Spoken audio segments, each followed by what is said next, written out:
Midlife crisis disclaimer. Our views and opinions expressed here in our discussions are entirely our own and belonging solely to us and do not reflect the views and opinions of our current employers, organizations that we belong to, or even our respective families. Thank you.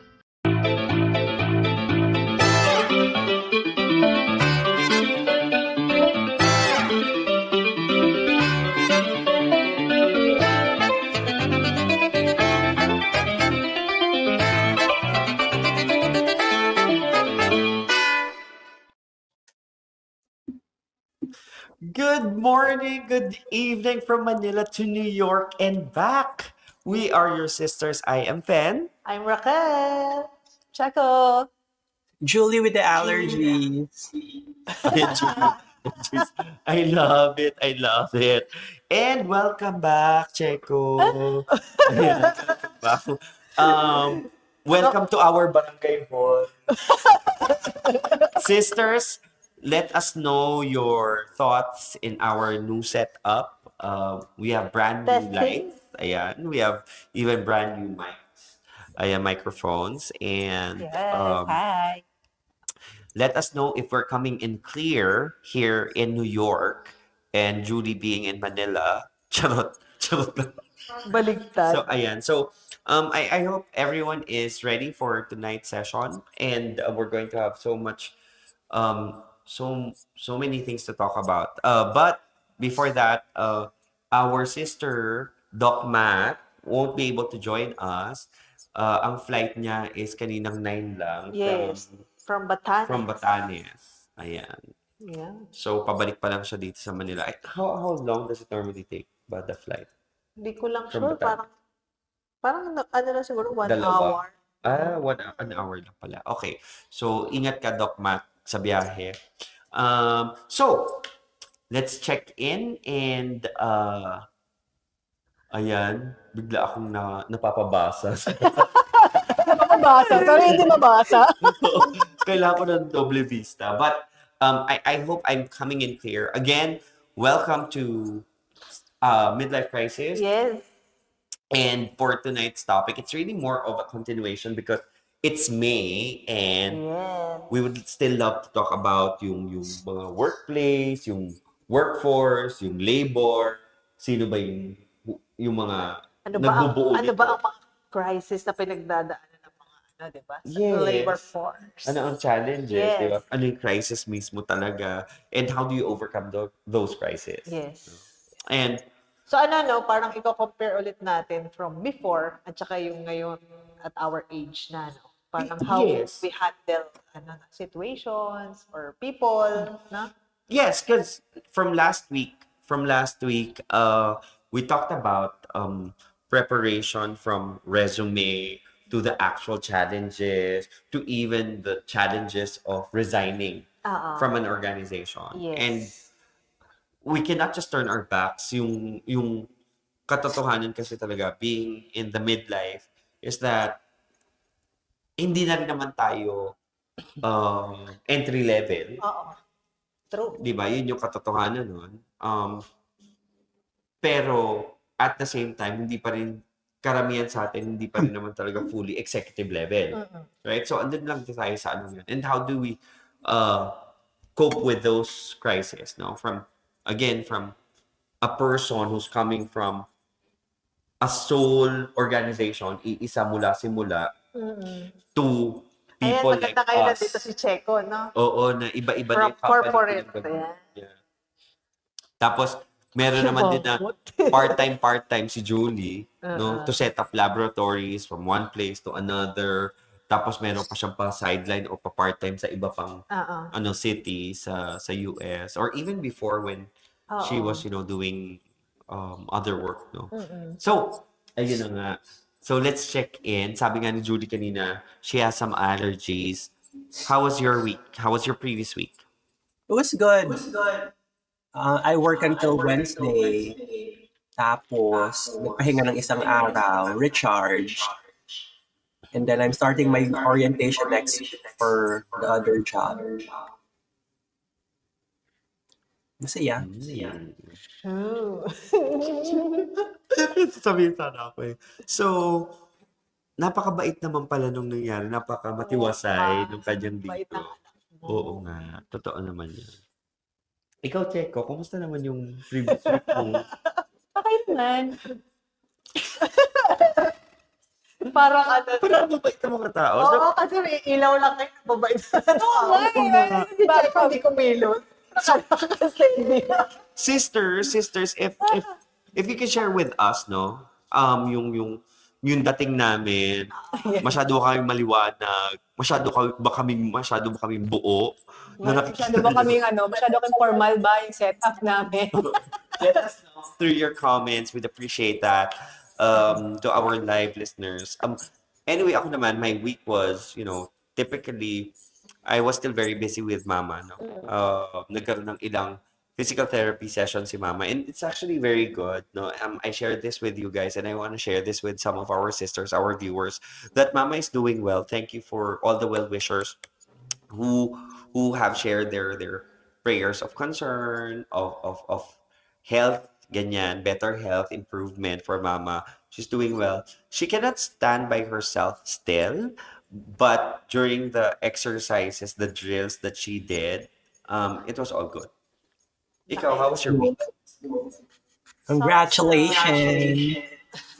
Thank you. Thank you. Ako yung Parang nag-thank you. ano, no, Parang ako yung naglakad. Okay naman yung week ko rin. Sabi nga ni Checo, okay lang. Okay na to. Maraming challenges, personal, professional. Pero, ano naman, okay na. Oh, very tolerable naman, no? Yes. Ayan. So, meron tayong biglang pa-sound system na parang, think, ano ba yun? Time na para doon sa next, Oo, So, kasi kailangan na natin mag-move on. mag-move. And it's actually good. So again, we talked about our topic for today. It's going to be a continuation of from last week, from all the preparation. But for this week, we're going to be more specific. Yes. And if you notice, our title for today's session is G na G. Kita mo, ikaw GG. GG sa workplace, parang ganun, or something like GG that. na So workplace. that's generational gap in the workplace. Yes. So it's really more of talking about not really your position, but where you stand when it comes to the generational gap. There are some of us who belong to an organization that is more conservative, wherein more seniors are there. And when I talk about seniors, I'm really literally talking about age. Yes. No? Who are still very conservative when it comes to their processes and all that. Tapos meron naman din sa atin na mas diverse. Like for example, being in the BPO industry, marami ring mga bata, ganyan. And how do we juggle all of those, no? Yung pakikisama doon sa mga seniors sa atin, mas bata sa atin. Is it also the same having a senior boss versus a younger boss, no? Tapos, meron din sa atin ng mga independent, like for example, for Julie who sets up laboratories, but still need to parang collaborate, coordinate, connect with people either of the same age, older age, younger age. It depends, no? It varies. Pero how do we bridge that gap? So before we even talk about bridging that gap, ano ba yung feeling natin when we were starting na tayo yung bata, di ba? Tayo yung, okay, meron kang isang boss. Ako kasi noon, I'm really more of para akong sponge. Tapos ako mismo, para akong conservative. Whereas the organization wasn't. Hindi conservative ang company ko noon. Yung unang kong company, it was a BPO company. Tapos, nagulat ako kasi I was expecting na very corporate, from pananamit to speaking to how you act. Ganun yung dinala ko with me. Tapos pagdating ko doon, I was a little bit culture shocked kasi there are people who are parang look older than I am, pero naka-jeans, at hindi lang to basta jeans, tattered jeans, t-shirt. But they were speaking sense, no? not only that, to the point na very, a little bit intimidating kasi bago nga lang ako sa industry. Pero I feel like, bakit ganon? I feel they're intimidating, pero at the same time, they feel accommodating because the way they dress down.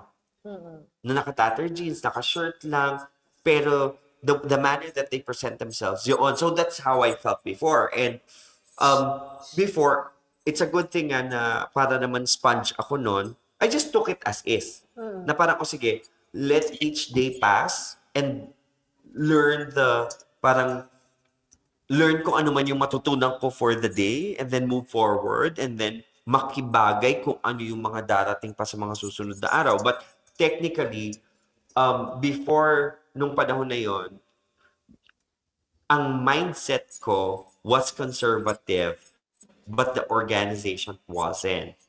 Parang it was more of sila yung aggressive, future forward. Tapos ako yung parang medyo nasa back burner, medyo ako yung mabagal pa yung takbo nun. Parang hinihintay ko pa kung ano yung mga iuutos, ano yung mga sasabihin. Being new in the industry that I chose to be part of and being new in the workforce, literally. Ganyan. Kayo ba? It's nice na meron kang ganyan level ng observation na kahit na bago ka. Kasi di ba marami yung mga bago na, okay, papasok lang ako dito kasi ito yung career ko, sasweldo ako.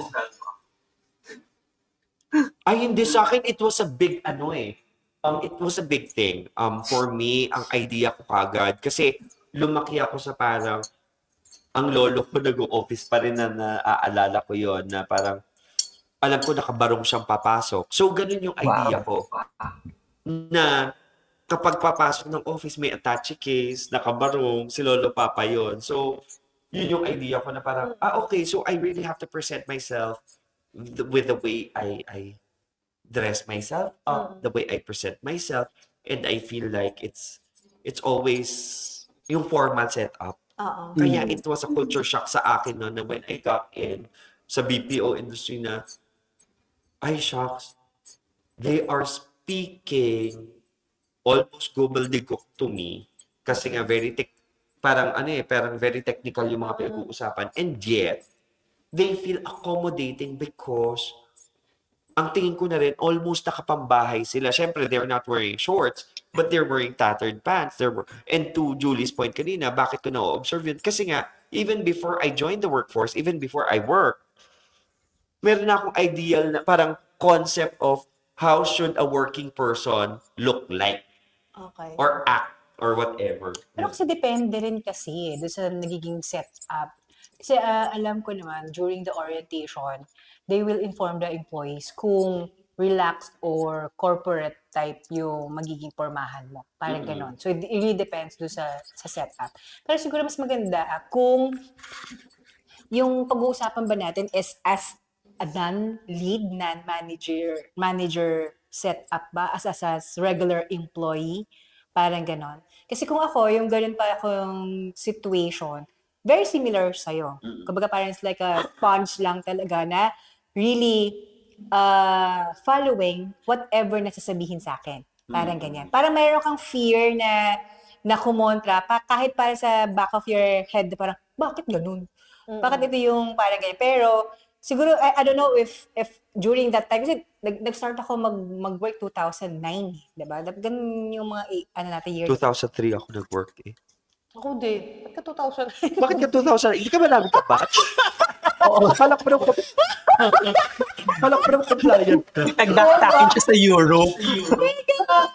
O, 2003 yata. Ang bilis mo influensya. Pwersa na. Graduate. Pero siguro, pag na-check ko yung kanyang experience. Parang ako hindi ko naman ma-recall during the time nang nag-start ako na yung itong yung generational gap. Yung parang siguro nga dahil nag-start, parang wala lang pakailan, papasok ka, ganun lang. Kumbaga parang, hindi naman for compliance. Pero alam mo lang pumapasok ka kasi kailangan ng encoder sa koob, gano'n. Hindi kasi, sige, 2000 something. Ayaw pa rin niya Hindi, magpakala. anong age tayo nun? Tapos usually yung mga boss natin is talagang mga... Kaya ngayon yung Steven, hindi ka nakikinig eh. Sabi nga niya, nung time kasi na nag-start tayo, syempre tayo yung bata. Yeah. Yung kumbaga, during that time. And eventually, we'll get there, no? Diyan sa ganyan discussion natin mamaya. Na parang, yun sa ngayon na ngayon, di ba? Kasi, ang sa akin nun, siguro maidagdag ko lang din, was, mas komportable ako na kumuha ng utos from someone who is older than I am. Or I was back then. Okay. Parang feeling ko kasi kapag parang mas bata, I don't feel comfortable na parang, ba't mo utusan niya? Kasi edad lang naman tayo. Talaga?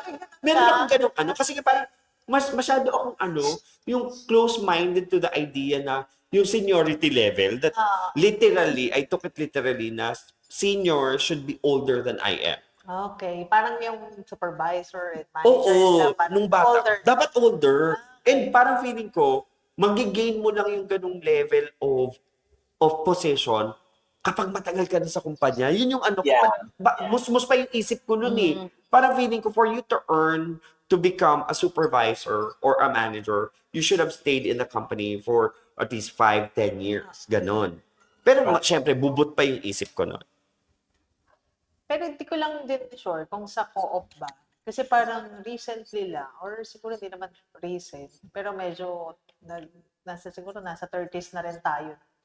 Parang nandyan na yung nag-i-encourage sila ng young leaders talaga sa co-op. Kasi parang merong given na ang co-op is parang sa mga nagre-retire. Pag magre-retire ka, co-op ka. Pag magre-retire ka na, sige, mag-officer ka sa co-op. Ganun yung perspective before. So, kumbaga parang retirement, daw yung co-op. Parang retirement sideline. Kasi nga, kumbaga parang monetary side, yung finance side, is talagang hindi ka kikita ng katulad ng kinikita ng mga corporation. So, during that time. So, kumbaga parang ewan ko sa corporate, pero kasi nagkaroon ng para as far as sige, parang may mga co-op na nasa policy nila na ang board of directors dapat composed at least merong isang young na individual, youth na as board leader, member. yeah. Yes. So kumbaga para magkaroon ng balance na leadership doon sa organization or doon sa co-op. Kumbaga parang intentional na sila na gano'n. Unlike before na parang, hindi, dapat may certain age lang talaga na ganito.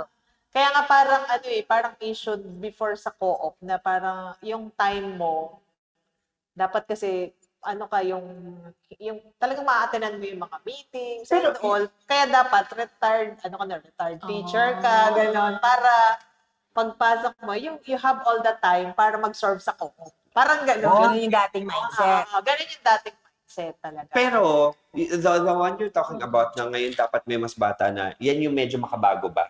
Kaya ngayon... Or noon pa man gano'n na din? Hindi. Parang makabago lang. ba? Parang recent lang. Yung ganong na nag-encourage talaga na nagkaroon ng yung YCAP sa global, yung parang youth leadership na network. So, kasi para either co-op, starting point para magkuha ng experience and then retirement. So, yun lang yung dalawa. Hindi ko alam sa corporate kung ganun, kung meron din ganun. Wala. Hindi, sa akin kasi, nung for example, when I joined yung first BPO ko, and dun din, though I had that parang ako, individual, personal ko na level of understanding and perspective na conservative nga, ang aga ko rin namulat na no, it's not the case. Okay. Kasi, I was 11 months when I got promoted as supervisor. So during that time, early on, I learned na it's not really age-based, yung moving forward mo, yung progression mo, yung development mo. It's all up to you. It depends on how you cope with the fast-paced environment of your organization and at the same time, while focusing on your own personal development and your aspiration to achieve them. What are the things that you're going to do? What are the actions that you're going to take? So doon siguro nag-evolve yung co-op. Hindi ko lang alam kung dahil sa nung nag-grow na kasi yung co-op, kaya parang nagkaroon na ng need sa gano'n na to balance din yung, syempre, parang on a global, na rin yung access mo sa conferences, Yeah. na kumbaga na-expose yung co-op doon sa ganong aspect na parang lahat ng generation is merong makakontribute dun sa organization. Pero was that an initiative ng isang management? Yes. Kasi talagang parang from after attending ng conference, doon parang best practice to ng isang credit union from a developed country na why not ganun yung gawin sa Philippines setup. Sa local sa atin. Yes. So yun yung kaya maganda yung gano'n na halos lahat ba ng co-op is ina-adapt na yung gano'n? Ay, hindi ko sure kasi At least yung mga members nung organization, nung YCAP na yun. Oo. Charot. Kasi katulad doon sa kaya parang kahit kami si Barangka nag-encourage talagang umattend yung mga co-op, mga primary co-ops ng Philippines sa sa mga different conferences, especially sa global. Kasi talagang syempre, sobrang ahead yung nila. So, maano mo na agad, mapipicture mo na co-op. Hindi siya pang retirement lang. Oo. Retirement security. Pero parehas tayo doon sa nung nag-start ako sa Barangka, parang sa co-op. Parang yan nga, yung seniority ng promotion is as you age, napopromote Based ka. na age mo sa work. Before. Tenure. Yes. Yes. Before. Tenure. Oo, parang, Thought. pero ngayon, hindi na. Sobrang Based sa skill na. yes. Based yun. sa capacity mo and contribution mo. Yes. Oo. So, I think 2017 yata yun. Umattend kami nung conference doon. Tapos doon kami na, parang doon sa mga developed countries, talagang yun nga, mandatory na may board na coming from women, coming from the youth. Nandun siya talaga sa part talaga siya ng board. At required siya. Nasa policy kasi. So, yun yung medyo, Para diverse talaga. Yun yung maganda nga kasi syempre, di naman sa, sana nga yung sa mga regulatory ng co-op is na-expose sila sa ganong mga ideas or perspective. Pero sa iba, Julie, how was your story? When you were the younger generation, knowing that in our generation alone, sa batch natin, you are one of the youngest or you were the youngest in our entire batch. Oo. Good thing you put it up. Kasi yan yung sasabihin ko nga. That it's never been an issue with me na ako yung youngest when I entered the workplace. Kasi turnenyo na ako. Okay. Na kaya ko makapagsabayan. Sa field mo, Depending sa Julie, kasi age. di ba parang medtech. So, kumbaga parang mas ba sa may experience or what na compare. Yes. Kumbaga, Mas prevalent ba sa industry mo yung parang seniority level, tenure-wise? No, ang seniority, so it's two pathways. The seniority is based kasi sa promotion mo since it's a government facility. Pero there's a seniority aspect na yung technical capacity mo. Na ako, ang nilaban ko when I was starting is improve ko yung technical capacity ko and at the same time, accumulate a lot of credentials. Yung dapat may masters ka, may training ka sa ganitong klaseng testing. Kasi kapag ganun, since it's very technical, ikaw yung pupuntahan. Kasi ikaw lang yung may alam for that. Does it make sense? Makes sense, yeah. And ako, nagkaroon lang That ako makes you senior even when you were younger. Kasi Yes. ikaw lang yung may alam, right? Exactly. I remember ko na parang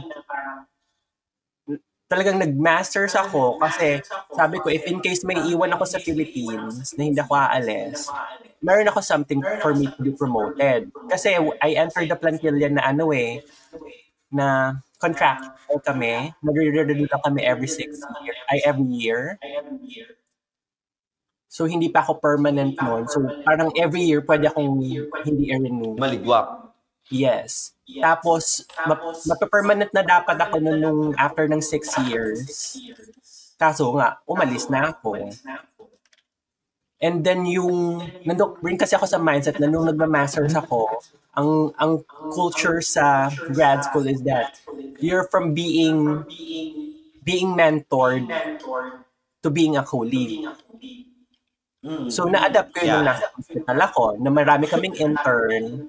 And then, nagkaroon lang ako ng intern namin, yung student namin, na naging colleague ko na after 2 years. So, it was not really like a huge transition na, dati kitang student, ngayon, co-staff na kita. For me, it was like, ay, nice. Kasi, kilala ko na siya sa work ethics niya. Pwede mo pa siyang i-guide. Nandun yung pagiging big sister sa akin in a way. Pero at the same time, nandun ka na sa gitna na big sister ka na, but at the same time, you're still learning from your mentors. So there's learning on both sides.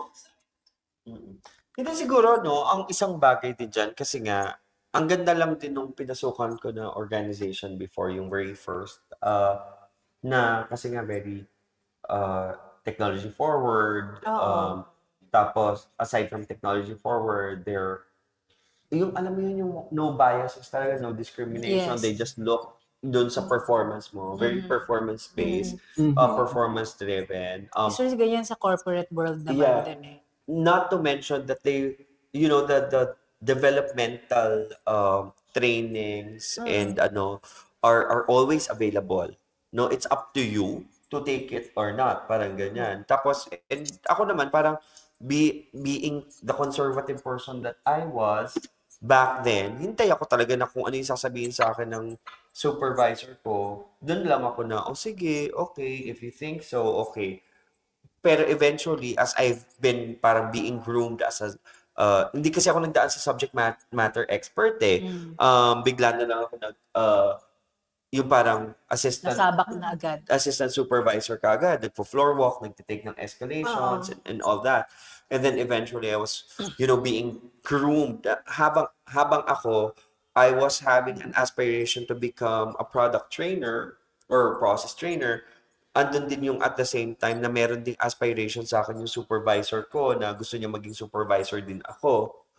And then eventually, I took the supervisory role. Parang during that time, nabanggit kasi ni Sir Matthew last week, no? Na parang yun yata yung start ng pag-boom ng BPO sa Philippines, right? Actually, mas earlier pa. Okay. 99 pa lang meron ng BPO. Sila Sykes Asia, they were really... Venture ata yung una eh. Ever since. Sykes ang number 1. Sykes na. Sykes ang unang-unang And, I mean, during those times, again, andun nga yung parang meron pa rin. Pero kumbaga parang yung industry kasi, kumbaga parang bago, parang growing pa lang siya sa Philippines during that time. Ang tawag nga is parang telephone operator. Kaya ang daming opportunity career-wise. Kumbaga parang yung na professional growth talaga, mas magiging mabilis dahil parang pa lang parang dine-develop pa lang yung industry during that time, di ba? Parang yung opportunity madami talaga. Yes, and at siguro combined with yung parang North American culture type na parang yun nga, I don't care whether you're new in this company, if you are a parang and sobrang nagmamatter yun. Kasi kumbaga yung corporate is kumbaga buo siya nung parang developed countries na talaga. Oo. At saka siguro yun nga, yung parang unti-unti, I have experienced na, una nga, dahil nga conservative mindset ako, nung simula, hanggang eventually, I have learned na parang hindi naman kailangang maging mas matanda sa'yo yung panggalingan ng There are people whom I respected even if they were younger than I was. And even now, knowing that Judy is younger than we are, it's still very good to highlight, di ba? Maganda rin kasi yung experience din ni Julie kasi. Kumbaga parang as early as nag-aaral pa siya, na-practice niya na yung leadership kasi niya. Thank you, Nimpa. Di ba? Actually, ang mas, sa conversation natin for tonight. Sayang wala si Sir Matthew no? Parang as yung perspective sana na local corporate naman, setting sa or sa Philippines academe.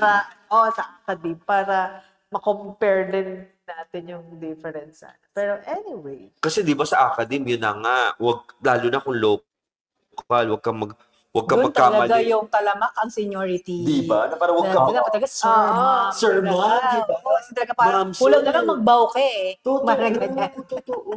Na kapag senior ka, wag mo ako mag-flip ng Manila paper, excuse me. Oo, Yung mga ganyan. Yung Hindi mga ako- low-key. Mga ganyan. Oo, tsaka yung, doon ko rin parang na-witness yung Hindi, Di I mean, ba? sa seniority something sa local. Kunyari, kay husband na lang, diba? Very talamak yung ganoon na seniority level. Lalo na kapag sa title mo. Kasi sa atin, ang kagandahan sa atin, no, especially sa technology, regardless of your title, you can call them by By their their first name. first name. So, Diba? yun yung nung umattend ako nung muli, nung last year na conference sa US. Talagang parang, ay, boss na pala yun. Parang, pero by first name lang yung tawagan talaga. So, parang baliwala sa kanila yung title. Yeah. Because some culture, they also find it na parang, ano pa nga parang medyo nakakailang na tawagin mo sila by kasi parang, Sir, are you only respecting me because of my title or ano? Yes. They feel more, diba? They feel more comfortable. They feel more comfortable if you're going to address them na parang you're equals because it makes them feel more open to your own feedback, open for them na they be more comfortable in giving you feedback, diba? Not because of my title, but because we are both open to the idea of giving and receiving feedback. Yung mga ganyan. Yeah, title has never been something na enticed me. Like for me, I've always had that mindset kasi. Kasi since yung hospital na pinagtrabahuhan ko sa Philippines, ang mga students na tinitrain namin is like the cream of the crop from different universities ng medtech. As in vying for honors sila. So nandun ako parang sa mindset na you already have that title eventually of honors, pero you need to deliver on that na paano ka sa gawa. Baka naman magaling ka lang sa theory, sa practical di ka magaling. And I've only met one student na magaling sa theory, magaling sa practical, humble pa.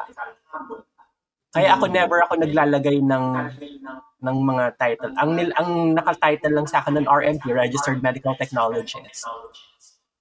Hindi ako naglagay ng masters in ganyan. Like, may mga certificates, may mga kulit ako na mahaba na RMT, MRT, ASCP, Keme-Keme.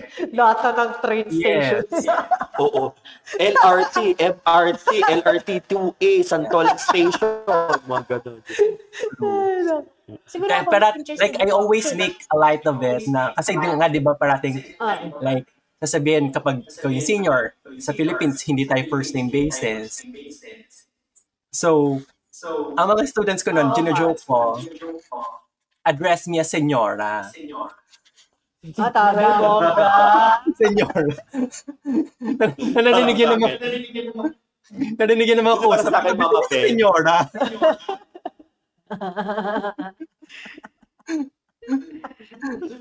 Alam ako sa mga ganun. Pero yun na nga, di ba? And then eventually, ito na tayo ngayon. Oo. Diba? di ba, we are now Yung more comfortable with our own kasi skin. age naman natin. Before, like for example, ako admittedly nga, may pagka-conservative yung mindset ko na that's how, the way I think, the way I feel, na parang ako mismo yung merong prejudice because of title. Na parang I'd have parang better hearing ears, better seeing eyes when the one speaking in front of me was someone of higher position than I am.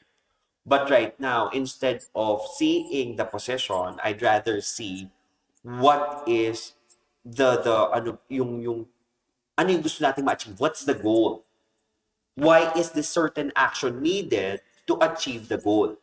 Right? How is this impactful not only to the organization, not only to the customers, but also to myself, to my own development? Ganon na it doesn't stop na parang, kasi before I'm kind of may pagkaano pa yung, sige, ibigay na natin sa lahat, sa komunidad, ganyan.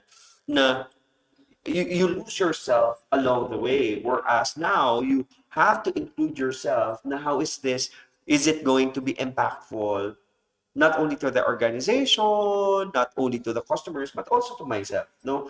Yeah. Why is this goal important, di ba? Will this bring me more earnings, especially when I'm taking care of the bills now, yung mga ganito. So, how is this going to create that level of impact, di ba? What's the effect, long-term, short-term, because of this action that we're going to take? What's the level of sacrifice I have to take as well? Diba? Will it eat more of my time? And for what pleasure? Diba? Yung mga ganon. But yun na nga, it's good to really understand and compare where we came from, how we started, how we felt, how we thought, and where we are now, and ano rin yung thinking process natin. Like for example, ito gusto ko, and this is a personal question to you, Raquel, because you mentioned nga na parang very recent yung nangyaring change na biglang, kailangan let's add in youth leaders, right? And it was still influenced by an international community. Hindi to internal na, oy, halika magtanim na tayo ng ganitong klase. Kailangan ma-influensyan pa kayo ng iba. How does that evolve? And how does it make you parang adjust to it? Siguro nung before, nung dating-dati, kapag yun sa local, pag-attend ka ng ganyan, parang kasi ikaw yung pinakabatang nandun. Tapos ang tanong pa sa'yo, bakit ka nasa co-op nagkatrabaho? Ganon! Bakit hindi? Bakit hindi? Oo. So para bang, doon mapapasok yung binabalyo mo. Para, imagine nyo mga leaders to ng co-op na umaattend ng trainings, na conferences, and yet, ganun yung mindset nila. Yes. Na para, yun yung ganun. Pero siguro nga, napakalaking advantage dun sa organization na kung saan ako belong. And kasi nga, parang naging open naman. Kumbaga, very open. Siguro dahil nga, napakalaking tulong talaga ng doon lang talaga, yung exposure sa outside. Kasi siguro yung doon sa, yung leaders na ahead sa amin, dito sa co-op is, na-expose din siya sa ganon. So, kumbaga, lumawak yung perspective niya. Kumbaga, syempre, as nag-lead sila, kahit na yung age niya ngayon is retirable age na siya, pero yung perspective kasi niya malawak. So, kaya naging open. And yet, hindi rin, kumbaga, naging open. Kumbaga, parang yung hesitation pa bandang huli, parang ikaw nung kabataan mo nung nag-i-start ka, na parang andyan yung hesitation mo na, kaya ko ba? Pero yung encouragement doon sa side doon sa mga seniors namin dito sa organization, very encouraging. Pero although masasabi ko hindi pa all, kasi kumbaga parang hindi naman lahat na i-expose talaga doon sa ganong type na may ganun ba? Parang ganon. So yun yung medyo challenging pa, pero at least naandun na sa point na open na. Kumbaga open na yung mga organization, nag-start na. In your role now, no? In your role now, what are the things that you have done to make this easier to swallow? Siguro katulad namin ngayon sa management, talagang below 30 years old yung mga managers ng co-op. So, kumbaga para kaming nandun na sitwasyon kami na kailangan kasi talaga na may mag-lead na. Kasi hindi na namin mapigilan yung growth ng organization. So, kailangan lang may mag-step up, may mag-lead. Ang lagi kong ine-explain at sinasabi dun sa mga supervisors and managers, wala tayong no choice. Pero kumbaga, ang kagandahan naman, ang ginagawa ng organization is, gusto nyo mag-aral. Scholarship. Gusto nyo kumbaga, very open sa trainings. Yes, kasi yung lahat naman ng co-op, merong budget. Part ng income ng co-op is talagang allocated for trainings. Yeah. Yes, trainings. Talagang doon naman minamaximize. Ano yun Hindi pa especially yung co-op na kung saan ako nag-work. Walang ban. Kumbaga parang mag-aral ka, sige. Tapos gusto mo nang umalis ka na. Balak sa buhay. Hindi naman sa balak sa buhay mo. Pero kumbaga, ang dami nang nagsasabi doon sa sa GM namin na dapat mag-band ka kasi sayang i-invest ng co-op. Pero ang ano naman niya, katwiran naman niya, hindi eh. Itong organization kasi hindi mo siya pwedeng ipilit.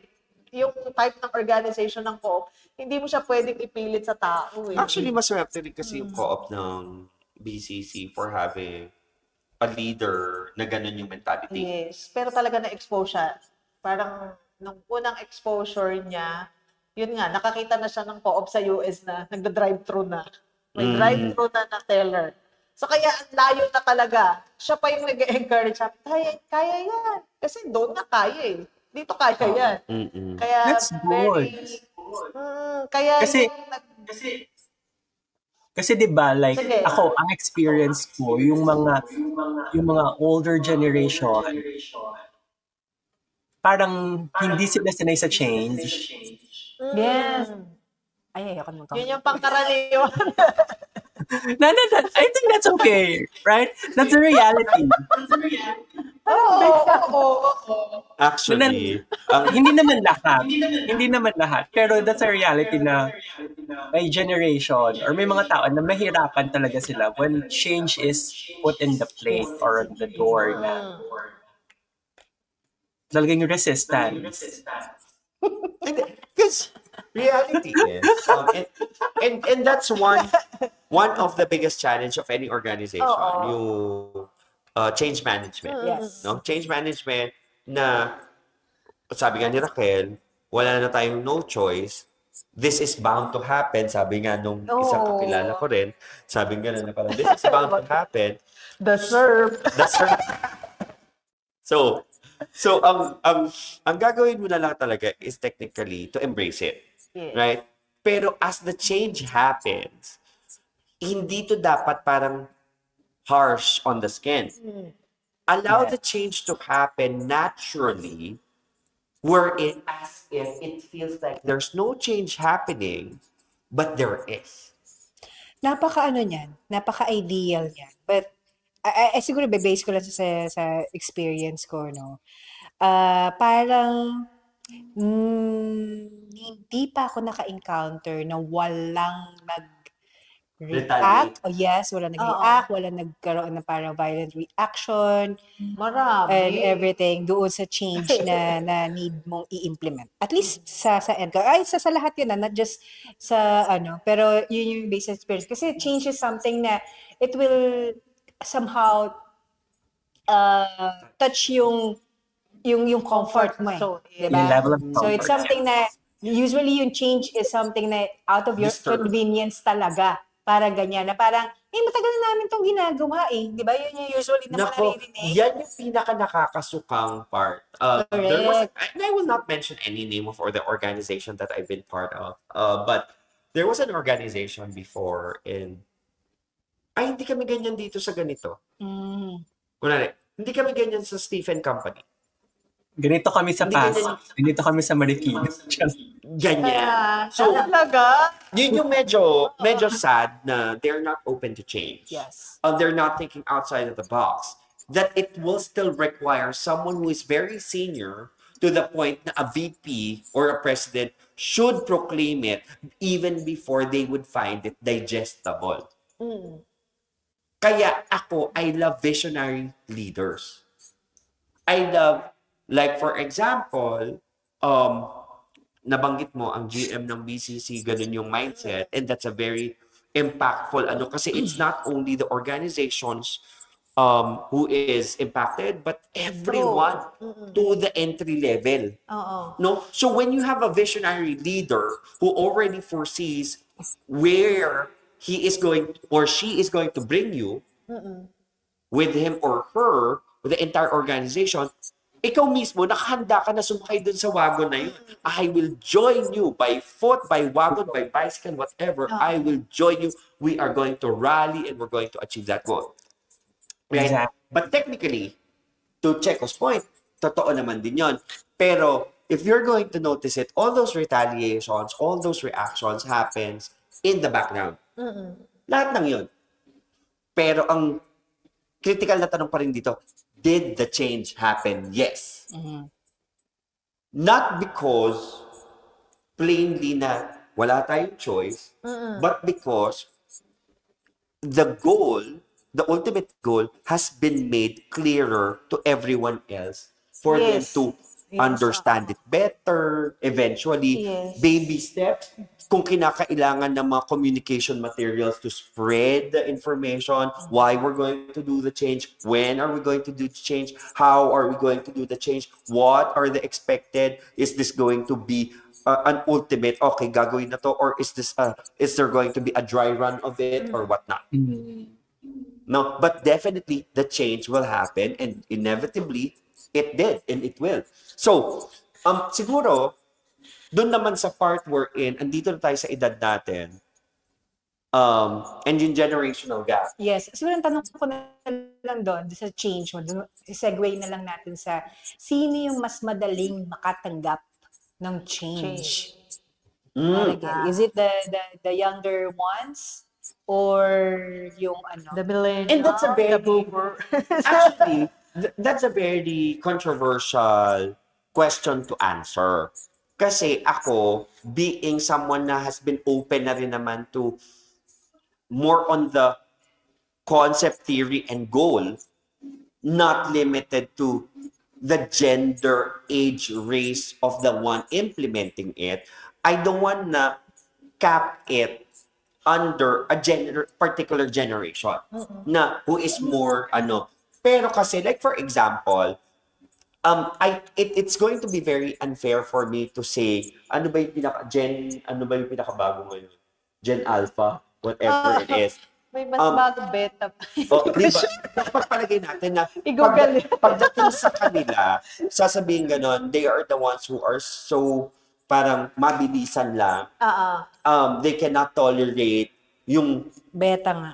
Yung Beta, parang diba? Si Sir Matthew, sayang, dito siya. na parang hindi pwede yung matagal na parang redundant na or stagnant na ito lang ginagawa natin. Kailangan bago. It's going to be very unfair na ganun din. Because eventually, they're going to learn life. They will learn na sometimes you really have to embrace yung why a particular process need to parang stay at this process even before it changes. Diba? So, pero siguro ako, based from experience, my own experience, ako, mas mahirap akong ma-convince ngayon. Ayokong i-cap to doon sa kung kaninong generation. Okay. Or even my own generation. I'm capping it to my own individual self. And if I'm going to cap it with my own individual self, ako sasabihin ko, medyo mas mahirap akong ma-convince ngayon. Not that I will say no to it, but I will ask and inquire more of it or from it. I will definitely ask the whys of things. Bakit? And the how of things. Once masatisfy mo yung bakit natin to kailangan gawin, paano naman natin to gagawin? Hanggang kailan natin to gagawin? How much ang may spend natin dito? Time, money, and effort, and all that. So those are the things that I would normally ask secondary to the primary, which is why. Kasi andun ako palagi sa So parang, wait importance lang. and goals. So parang ang sinasabi mo, parang hindi challenge sa'yo kung anong generation man galing tong kausap. Tama ba? Alam mo kung bakit? Kasi feeling bata. Kasi, una sa lahat, I would normally ask the why. Bakit siya hindi masyadong challenge sa akin? Kasi one is, I would always put respect first. And nagkataon na meron pa rin ako conservative heart. And kasama dun sa conservative heart ko na ibigay kagad ng respect being, I'm Asian, I am Filipino, to people who are older than I am. But it is also tantamount by saying na it's not being disrespectful if you're going to question someone who is older than you, why are they doing certain things in a wrong way or whatever. Now, bakit siya madali rin doon sa mga mas bata sa akin? Kasi equally, katulad nga sa ko, respectful ako naturally, So I would also respect their perspective to ask the same questions whenever I ask wife. And of course, alam naman nating lahat, nahilig ako sa bata. Oo nga. Pero Tama tuloy si ever George. since naman kasi si Mama Pen has that personality na kaya niyang mag-adapt sa kahit kanino. Remember, kahit nung high school, kaya niya makapag-joke sa mga teacher without really Yes, Ah, true. true. Diba? So, may gift na talagang ganun si Mama Pen. That's true. Kaya ako naman, siguro, hindi rin naging ganun kahirap sa akin. Though, admittedly, sinabi ko naman Mapapagalitan ka na kanina, naman hindi pa niya. sa daldal. Hindi. Doon sa wala na namang challenge doon sa situation para sa'yo. Hindi, siguro ang challenge sa akin is, Bigla ka nagka-challenge. hindi totoo, siguro ang challenge sa akin, it's not accepting the Oo. changes. It's learning the changes. Siguro it's based dun sa experience mo. Kaya ako kanina kasi gustong hipaghiwalayin yung before as ikaw yung empleyado pa lang, parang ganyan, you're not doing any people managing, parang ganyan. As you said, Parang, Individual contributor. individual contributor ka pa lang versus na ngayon meron ka talagang hinahandle na tao. Mm. So now ako yung ganon, siguro yung mga lalo na yung mga first stint ko pa as team lead, napakahirap para sa akin i-manage yung mas matanda sa akin. Kasi nagkaroon ako ng ganon eh. Nahihirapan ka nun. Meron akong mga iba-iba talaga since diverse dun sa ganung industry, right? Meron kang mas bata sa'yo, meron ka sing age mo, meron mas matanda sa'yo. So now, yung kaya ako na yung kanina yung when you're going to implement something new, parang ganyan, nahirapan ako dun sa mas matanda sa akin. Kasi ang hirit niya sa akin, parang indirectly, nauna pa nga ako sa'yo dito eh. Gaganon yung iritan, di ba? Usually, yung mga usually na or typical na sinasabi nila, nauna pa nga ako sa'yo dito eh. Matagal na namin yung ginagawa eh. Para ganyan. So, bakit mo kailangan baguhin, etc., etc. So, nahirapan ako doon. Unlike for someone na hindi nalalayo sa edad ko, and mas lalo doon sa mga bata during that time, di ba? I'm not sure kung Generation Z na ba yun or I'm not sure. Pero yun, para mas madaling pa-implement pa sa kanila. Oo. Parang ganyan. Totoo yan. True naman yan. Kahit ako na-experience ko rin yan before. Katingin si Giorgio. Sabi ni George, pangalanan na yan. Hindi ako na-experience ko rin yan before. Pero Resign kumbaga, naman meron na. ding ang kulit. Pero kumbaga, Ayoko may na. natutunan din ako. Ako naman Kumbaga, during that time, syempre, sabi nga Stephen, bata tayo nung time na yun. So, kumbaga, yung aggressiveness side, ito yung alam kong tama eh. Ito yung nakasanayan nila, di ba? So, parang ikaw yung bigla kang darating doon sa department, may insert ka, aba talaga tataas ang kilay ng lahat ng sa'yo. Lahat ng katauhan sa'yo, no? Pero, siguro yung may magiging learning ka talaga. Yung mag-hold back ka rin na, okay, sige, parang hindi laging your way, yung yung tama. Kumbaga, maaaring tama yun, pero yung para ma-motivate mo yung personal mo, especially sabi nga ni Checo, yung older than you, talagang it will take time na i-establish mo rin muna yung sarili mo sa kanila. And parang sa akin, parang, sure, sabi ko nga, parang Diyos ko. Na-practice mo talaga na yung difficult conversation. Ay, oo, totoo. Sabi ko parang, pero talagang parang kung 23 years na ako sa Si George, tuwa sa parang siguro 18 years bago mo parang na-establish doon sa mga seniors sa akin. Because again, dun yung magandang pumapasok nga. Kaya nga mas focus ko doon kay Raquel. Maganda sana nandito rin si Matthew kasi sa academy at saka kay Julie. Kasi sa atin, medyo sanay tayo sa fast-paced talaga yung Tapos no critical biases in tenure, no critical biases in age, gender, whatever, ethnicity or whatnot. Doon sa mas traditional, conservative type of organization, mas interesado ako doon. Kasi yun yung hindi ko naman nakagisnan eh. Na doon talaga siguro I can say na, though hindi ko naman siya talaga personally na experience, but I'm sure it's going to be a big challenge for those who are coming from a traditional conservative type of organization not to mention kung kunwari hindi pa nga dito pasok kung kunwari family-owned yung organization. Oo. Na kumbaga, Iba pa yun let's say, Iba pa yan. Lalo na. di ba? Ibang-iba pa yon na kumbaga walang board of directors Oo. or let's say, ang tanging namumuno is si father dear lang talaga or mother dear lang talaga yung because I hold the Gokongwei name or Ayala name or whatever it is. And I'm sorry, it wasn't really intentional to mention those names. They are just very familiar to the Filipino community. Kumbaga, I'm not saying that they are the ones particular, but alam mo yun, you get what I mean, na kumbaga, traditional na, family-owned pa, medyo mahirap talaga yun. Pero kasi ang kagandahan naman din, knowing that the organization, let's say the co-op, it's not focused primarily doon sa just the board, but to each members because it's a community they manage. True, oo. Di ba? Kaya lang hindi mo pa rin maalis yung pagiging traditional kasi siguro, para sa akin, correct me if I'm wrong, ang lakas makasobrang diplomatic ng traditional na parang, anong sasabihin ni ganito? Anong sasabihin ng ganyan? Yung, doon mo mako-consider ngayon yung, ang tatagal na rin ng mga empleyado natin. Meron ako sa kamag-anak, si the late Lolo Tiago. Oo. Sa totoo lang, parang bankrupt na yung kanyang company. No? Pero, he was very considerate to hindi itakbo pa natin kasi yung iba kong empleyado dito, 40 years na nasa akin. He is not running his company to gain profit, but rather, he just doesn't want to lose Yung mga people. yung mga tao na very loyal to the company.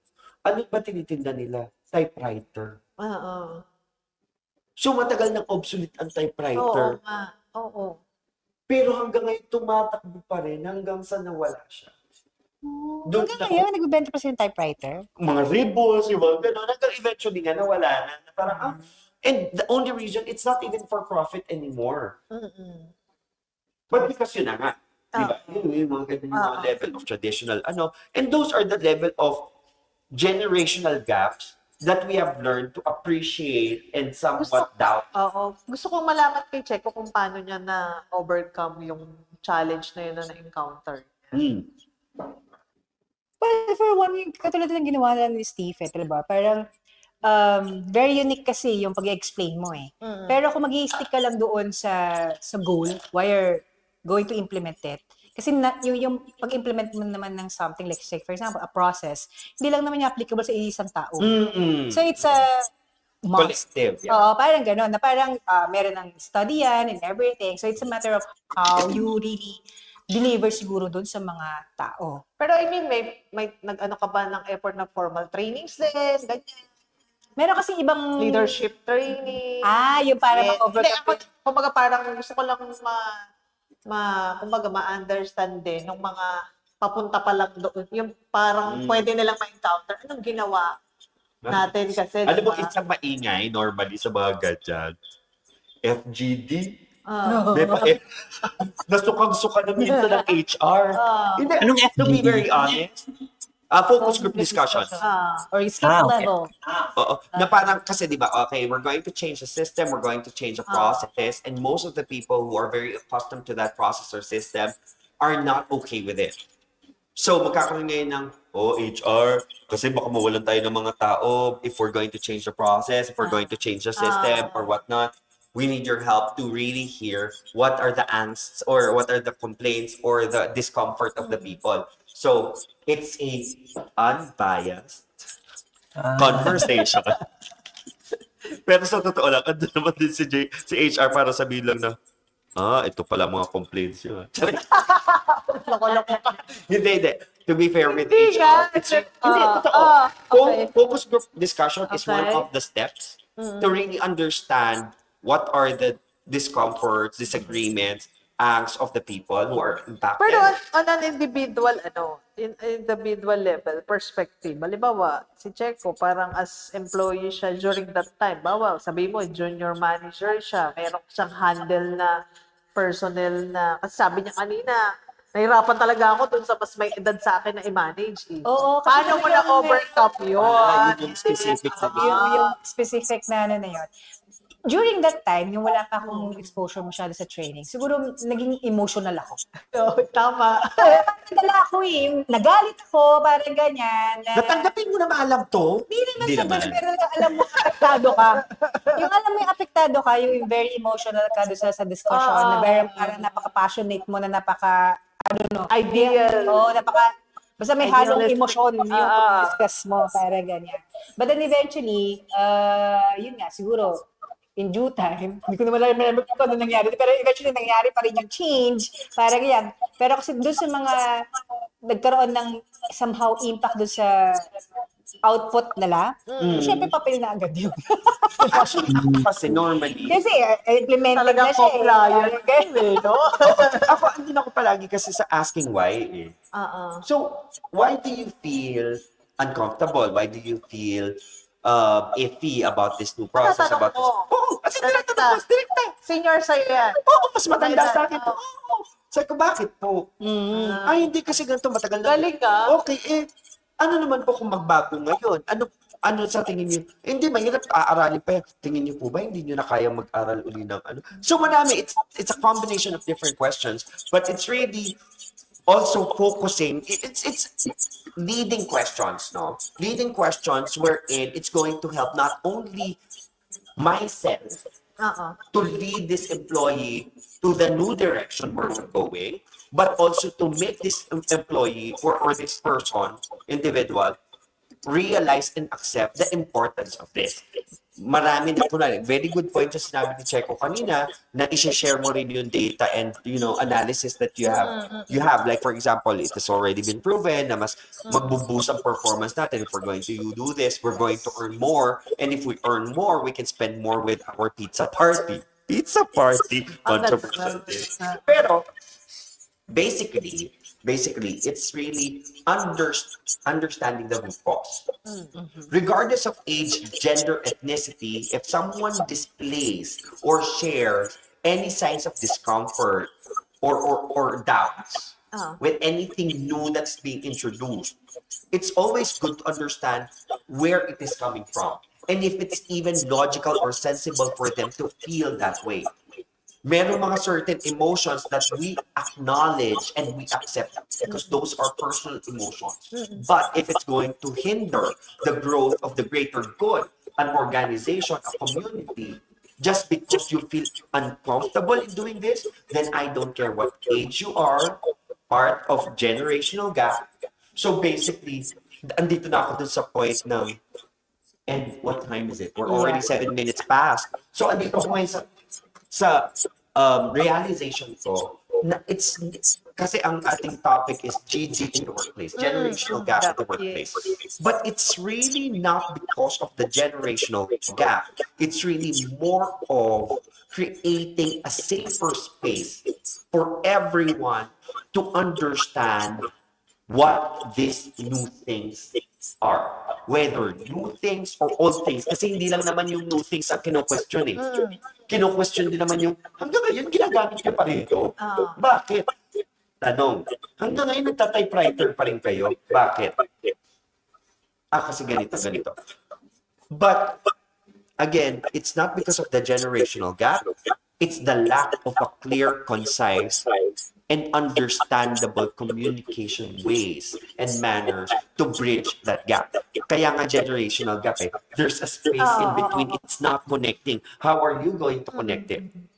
So whether you are 60 or 21 in age, whether you're male, female, or anyone in between the spectrum of the rainbow, or kung ano man yung ethnicity or beliefs mo, it's always about creating a safe space through transparency, that level of, ikaw na rin as a speaker, that level of credibility and integrity for you to be a credible speaker for them to accept it also. Backed by, katulad na sinabi ni Checo kanina, data, why it is important and why is it beneficial. And I think that's the better way of putting things together.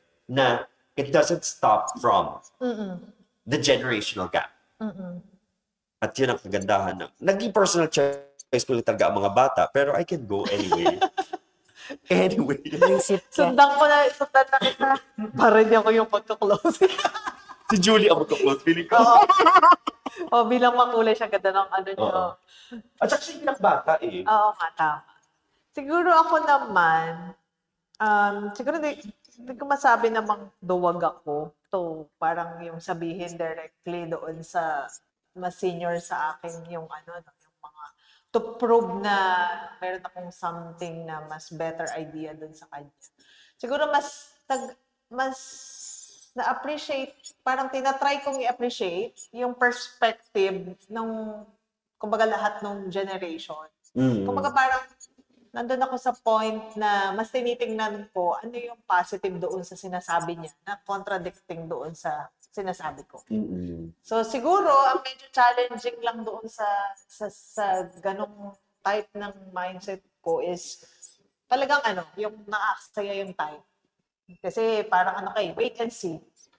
So pero kumbaga parang hindi ka naman nag-wait and see para i-prove mo doon sa person, whether matanda sa'yo yan or bata sa'yo yan, na tama ako. Hindi ganon.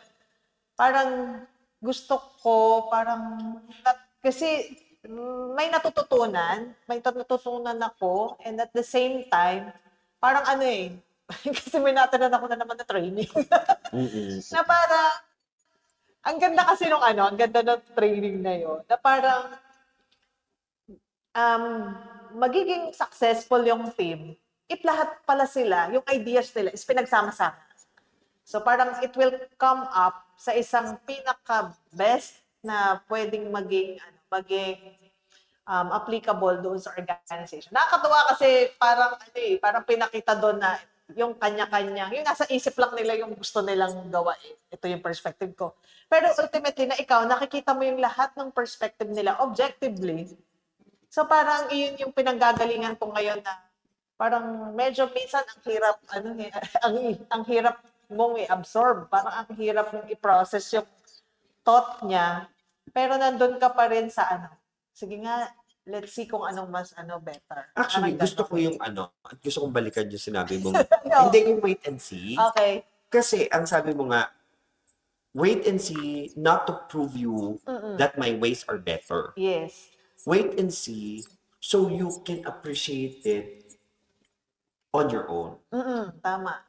And when we say appreciate, it's not only just accepting. And the question mo, if it's not really working, then you let me go. Gusto ko yung concept. Parang wait and see. It's a mixture ng wisdom of the elders and then yung enthusiasm naman ng mga bata. Yung parang pag pinag-join mo yung ganong positive traits ng bawat generation is magka-come up siya sa parang pinaka-best for the organization. Yeah. O, ikaw na, Checo. Tatawa tuloy na naman si George. Pero siguro ang sa akin lang is, let's face it, no? Yung generational gap talaga, it's very challenging. Right? Kasi iba-iba kasi tayo when you say generation, 'di ba? Parang ilang years ba 'yon para masasabi mo na part ka ng generation na to? Parang 10 years. So much. Imagine yung change in terms of yung type of environment na meron tayo. Yes. Imagine tayo ngayon, 'di ba? Millennial tayo, 'di ba? Lumaki tayo nung walang masyadong technology, internet, 'di ba? Masyadong mano-mano lahat para sa atin, para ganyan. Right? Tapos ngayon, lahat sila, it's readily available. Easy for them, easy access. Parang ganyan. Tayo is lumaki na matiisin. Di ba? Na parang hanggat maaari is, kaya ako nasasabi na paano ba mag-accept ng change. Tayo kasi minsan, hindi ako agad ganyan na nag-ask agad ng question. I usually trust agad yung process. Kasi parang ang mindset ko doon, coming from our leaders, tama, pinag-aralan nila. And then kapag tingin ko hindi na nagiging effective, that's the time na I'll raise my gano'n. Gano'n yun eh. Gano'n ako parang lumaki eh. Pero now, with our generation right now, simula pa lang meron na kontra na agad eh. Parang gano'n. Right? Pero they do not trust the process right away. Parang meron sila agad na parang, hindi mag-work yan. Kahit hindi pa nila natatry. Parang ganyan. Parang gano'n. So, it's really difficult, no? So, I think gusto ko lang ma-share siguro is that for us to resolve that, and not really resolving 100%, pero magkaroon ka lang din talaga ng open mind. Right? And you treat each individual na lang siguro or from each generation na unique yung approach mo. Hindi talaga po pwedeng pare-parehas din yung approach mo. Pero at the end of the day, of course, isa lang naman yung implement po. Pero in terms of delivery, in terms of making them understand bakit natin ito kailangan gawin, meron silang unique way or approach para ganyan. So, and of course, as us, maging open mind tayo na may encounter talaga natin yung mga ganyan challenges. What I really love about what you just shared, Checo, is yung elimination of collectively calling out a particular generation. Gusto ko yung call to action mo ng open-mindedness about, okay, it's a given, pero hindi rin to para collectively you have a prejudice for a particular though there are a lot of similarities and differences within a particular generation, pero hindi siya absolute na lahat ng belonging to this generation is gano'n. No? Meron kasing gano'n din na. And we need to be very, very careful, no? Kasi kumbaga parang kung yung bawat generation may nasasabi sa ibang generation na hindi nila ka-generation, tayo rin meron din gano'n eh. Diba? Para meron tayo nakikitang good and bad. Right? So, kanino bang bad? Kanino bang good? Yung good talaga and bad talaga. Pati pati parang, di ba, nasa realization na hindi tayo matapos-tapos. Close na nga ni Julie. Hindi talaga napaka-importante ng yung balance talaga. Parang wisdom of experience and yung creativity of the youth. Parang yun yung magandang balance talaga. Gusto ko yung dinagdag na yung creativity on top of the enthusiasm kanina. I like that. Go, Julie. Go, Julie. Para it's nice. Kasi you're really saying lahat ng mga nasa thoughts ko. I think it boils down to two things. Yung una, yung openness. I don't know if you're familiar with the Big Five personality test, yung Ocean test. Yung O dun is openness. It's your ability to think of abstract things, to be open to ideas and stuff. And I think everyone who's in an organization should have that level of openness na talagang mataas. Kasi otherwise, it prevents you from growth, it prevents you from other ideas, it prevents you to see other things on how to do the process. Yun nga, as everyone was saying.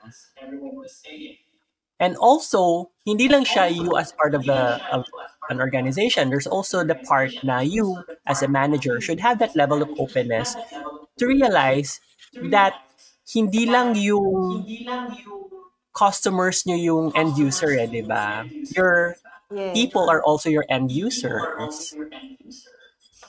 And all the processes na ginagawa nyo is to improve the lives of everyone. And then yung next aspect is yung cultural competence tsaka cultural humility naman. Maybe we can discuss this in another topic. But basically, it's us knowing na it's very diverse. There's no two people na pare-pareho talaga. You need to have that level of humility to accept na this person has a different way of thinking than me. This person has a different way of life. Maybe I can learn from this person. Kasi before yung aspect of cultural competence lang meron tayo na kapag nilagay ka sa isang organization or isang situation, you could adapt. But that's very limiting kasi once you're competent, wala nang growth. So, pumasok yung concept of cultural humility around 1998, I guess, wherein it's a continuous process na minsan iisipin mo na, I'm competent na, and then you challenge yourself again, ano pa mga implicit bias ko na pwede kong i-improve for me to be a better part of an organization or as a better person. Yeah. So I think for generational gaps, that's two things na pwede natin gamitin to bridge those. Yung openness natin, tsaka yung ating cultural competence and humility. At masasabi ko lang sa inyong lahat, Actually, mabuhay kayo. akala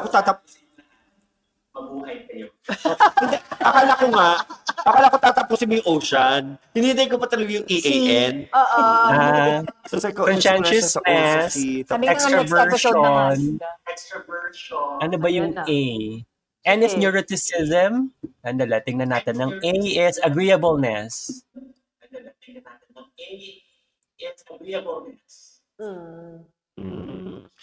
Pero siguro, ang kagandahan lang dito that we really need to talk about this is because kung manonotice din natin, yung mga matatanda noon na galing sa boomer would always refer to the younger ones.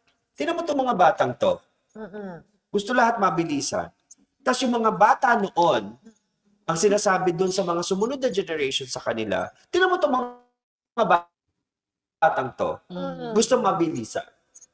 Hanggang sa mga sumunod pang generation, iisa yung tema ng cycle of how they describe, not really interpret, but describe the younger generations during that time.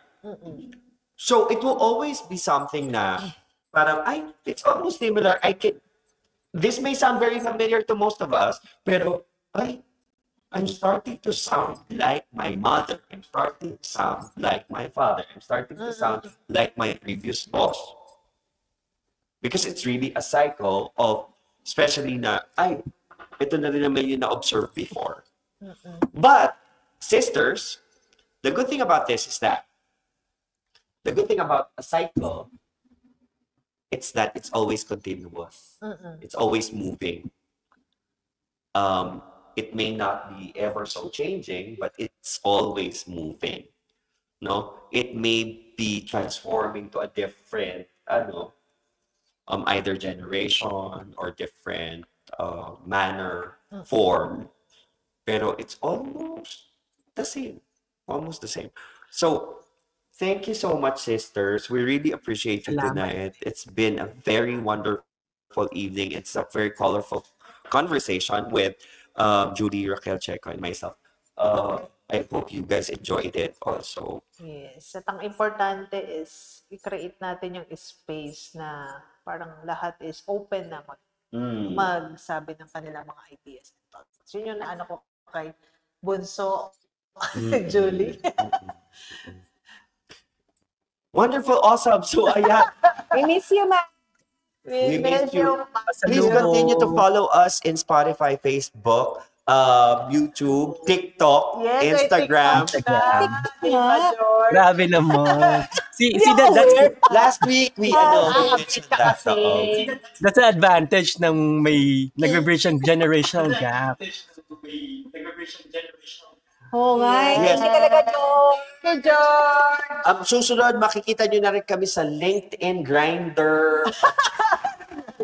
Grindr? Ay, hindi ba kasama Grindr?